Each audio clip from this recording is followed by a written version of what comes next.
Choose the correctly spelled word. Haughtiness, haughtiness, and haughtiness. HAUGHTINESS would be the correct answer. Haughtiness means घमंड या घमंडी या बदतमीज इंसान.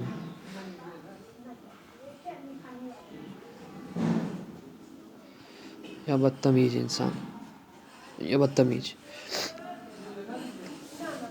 उसके बाद correct spelling grammar. This is the correct spelling of grammar. C is the correct answer of grammar. Most appropriate option to fill in the blank. Her parents always encouraged her in her studies. Interested.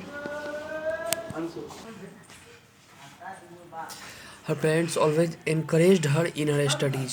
प्रोत्साहन करके रखा उनके माता पिताओं ने उसका पढ़ाई में हमेशा उत्साह बढ़ाया.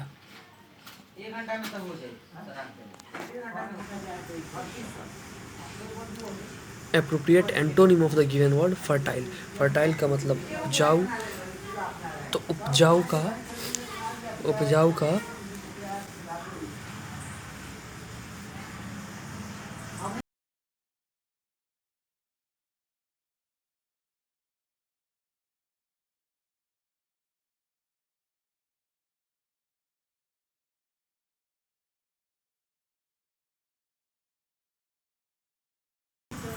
मतलब barren.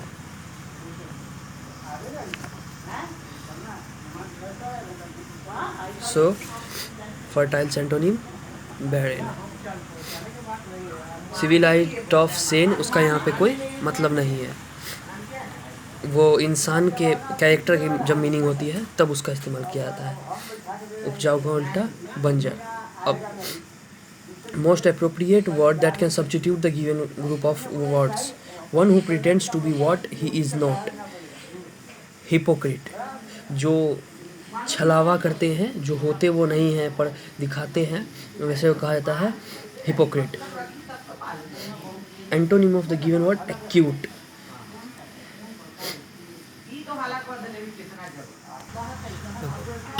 एक्यूट का एंटोनिम होगा ब्लंट.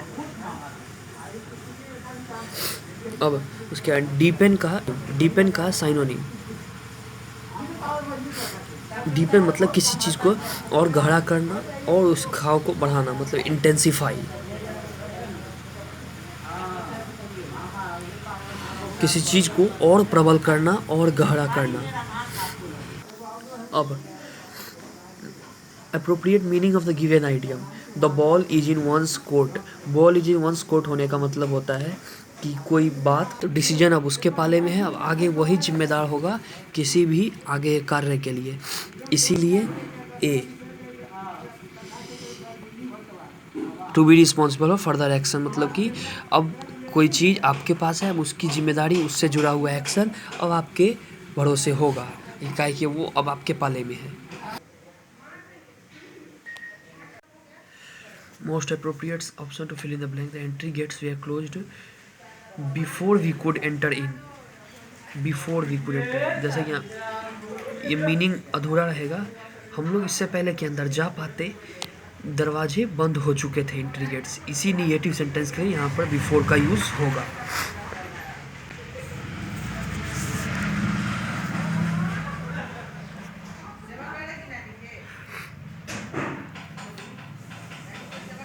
अब यहाँ पे चुनना है कि सेंटेंस के किस हिस्सा में एरर है या फिर नो एरर है. I told the tailor to made a new dress for me. अब यहाँ पे हम लोग पता चल सकता है कि to make a new dress होता है कि मेरे लिए एक नया ड्रेस बनाओ.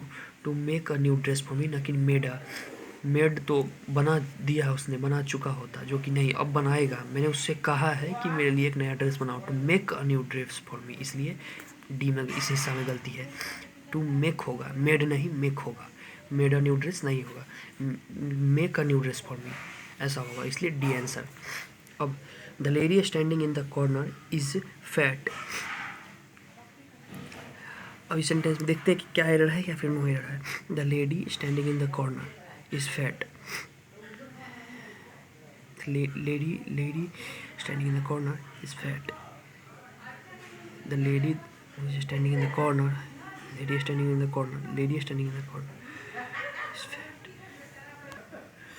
तो इसीलिए इस मीनिंग के लिए कि वो औरत, वो लेडी जो कि कोने में खड़ी है वो फैट है, इसलिए सेंटेंस ठीक लग रहा है। The lady standing in the corner is fat. इसमें ग्रामेटिकल एरर कोई नहीं है, इसलिए ये नो एरर हो जाएगा। अब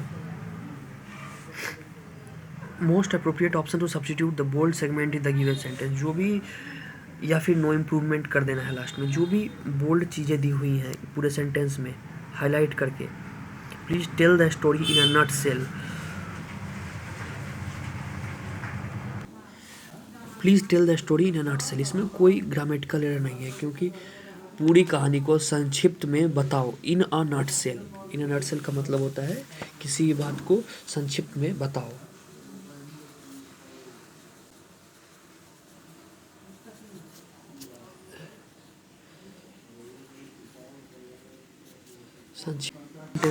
अगला सेंटेंस है he did not like the novel nor I did. तो यहाँ पर नॉर आई डिड नहीं, नॉर डिड आई होगा, यही ओरिजिनल सीक्वेंस है। A place where nuns live and work is called a convent. We have to substitute इस पूरे phrase के लिए, इस डेफिनेशन के लिए कौन सा एक वर्ड रखा जा सकता है, जिसका उसका नाम है कन्वेंट। सब्स्टिट्यूटिंग का मतलब यही होता है, एक जगह जहाँ नन्स रहती हैं और काम करती हैं उसको कन्वेंट कहा जाता है।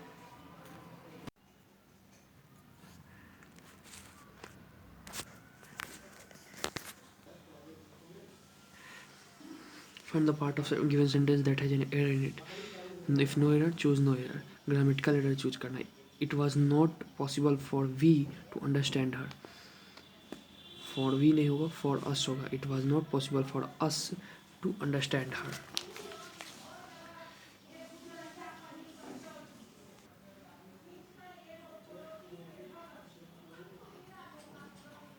For we नहीं, wrong.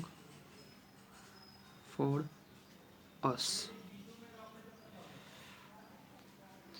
So for we is the part where is error. Appropriate option to fill in the blank. Would you like some water? Would you like some water? अब इसका मीनिंग क्या होता है, जब भी कोई गेस्ट या फिर आप किसी के होस्ट होते हैं तो पूछा जाता है क्या पानी लेना चाहेंगे, क्योंकि वो कोर्टसी का लैंग्वेज होता है, बहुत ही इज्जत का लैंग्वेज, इसलिए would you like some water.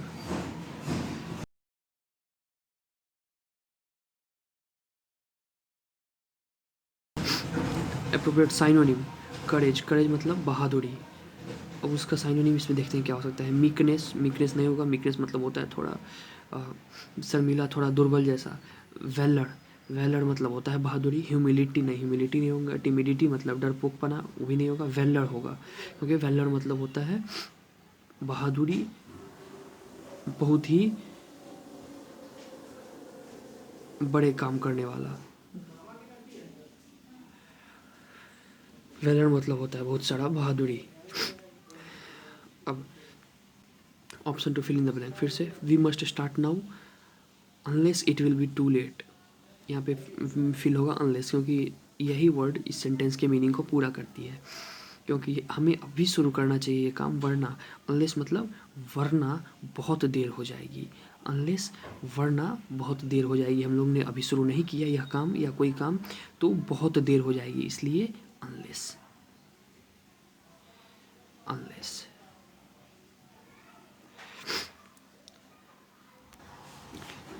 अब इस क्वेश्चन में दिया गया है कि नीचे दिए गए पैसेज में कुछ ऑप्शंस, कुछ वर्ड्स डिलीट कर दिए गए हैं। हमें नीचे दिए गए बॉक्सेस के ऑप्शंस से 4 ऑप्शंस दिए गए हैं हर बॉक्स के, उनमें से हमें चूज़ करना है।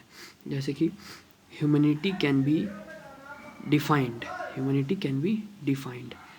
डिफाइंड ही क्यों यहाँ पे, क्योंकि इसका मतलब होता है ह्यूमैनिटी, इंसानियत, मानवता को हम लोग परिभाषित कर सकते हैं, कह सकते हैं as the quality of being human, the peculiar nature. अब अगला है कि the peculiar nature of man by which he is distinguished.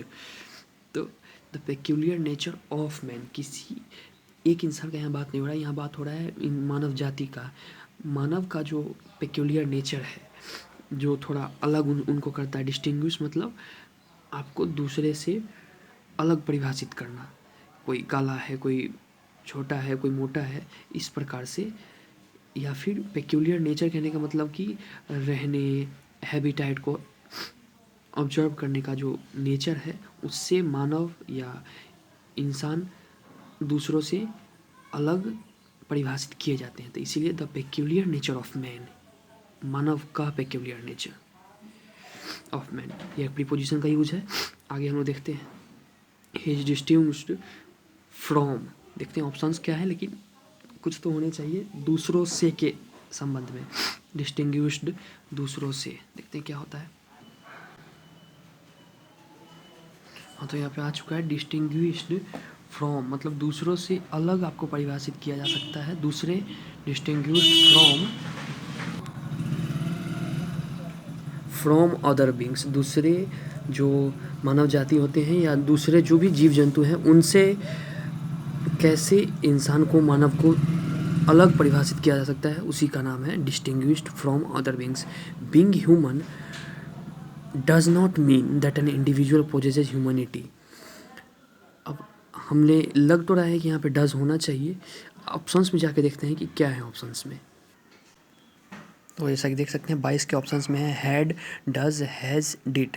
तो जैसा कि हम पहले ही बता चुके हैं आपको कि being human does not simply means that one, being human does not mean that an individual possess a humanity. ये एक डीप सेंटेंस है। सिर्फ इतना होने से कि आप अगर मानव में हैं जन्म, तो इससे ये गारंटी नहीं होती है कि आपके अंदर मानवता या इंसानियत है ही। यही इस सेंटेंस के कहने का मतलब है। तो इसलिए ऑप्शन बी डज सही होगा 22 का। अब देखते हैं फिर अगला।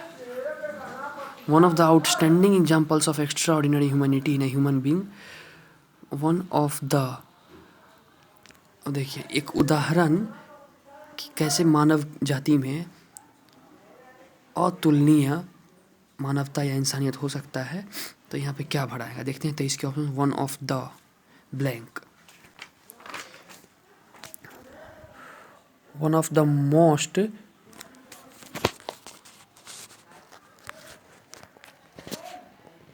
One of the most, most ही होना चाहिए, मोस्ट ही होगा क्योंकि यही मीनिंग को पूरा करती है। आइए देखते हैं कैसे।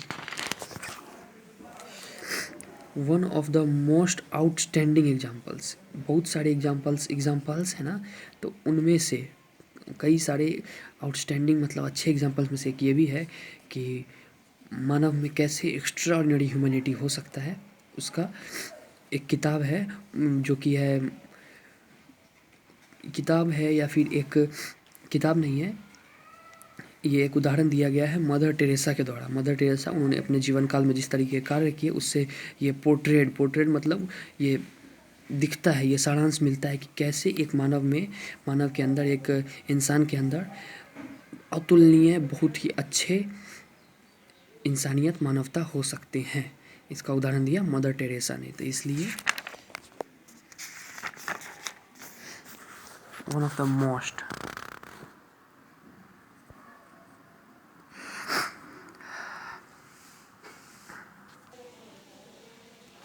और सेंटेंस में करना है कि सबसे अप्रोप्रिएट ऑप्शन चुनिए, बोल्ड सेगमेंट जो इस सेंटेंस में दिया हुआ उसको सब्स्टिट्यूट करने के लिए। अगर नहीं कुछ ज़रूरत है, अगर सब कुछ सही है तो नो इम्प्रूवमेंट चुन लेंगे।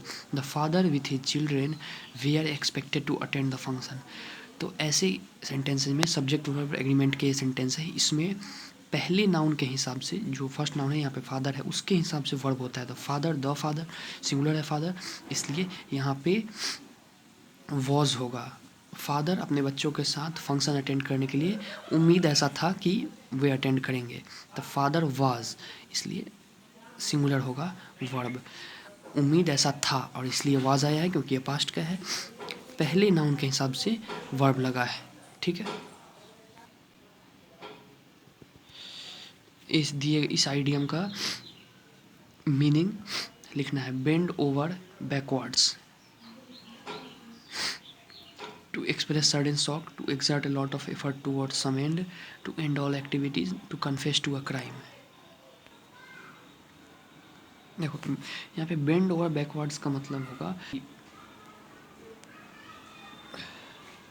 इसका मतलब होगा कि वो जो सब्जेक्ट है वो बहुत ज़्यादा, बेंड ओवर बैकवर्ड्स का मतलब होगा कि वो जो सब्जेक्ट है वो बहुत ज़्यादा जोर लगा रहा है किसी कार्य के लिए, किसी कार्य को पूरा करने के लिए, पूरा करने के लिए। इसी का मतलब है कि बेंड ओवर मतलब बिल्कुल उसकी तरफ झुका हुआ है, झुक रहा है, किसी कार्य को पूरा करने के लिए बड़ी मेहनत कर रहा है, बड़ी जोर लगा रहा है, इसीलिए। तो बेंड ओवर किसी कार्य को पूरा करने के लिए, उसको किसी अंत पे, किसी छोर पे पहुंचा देने के लिए बहुत जोर लगा रहा है वो सब्जेक्ट,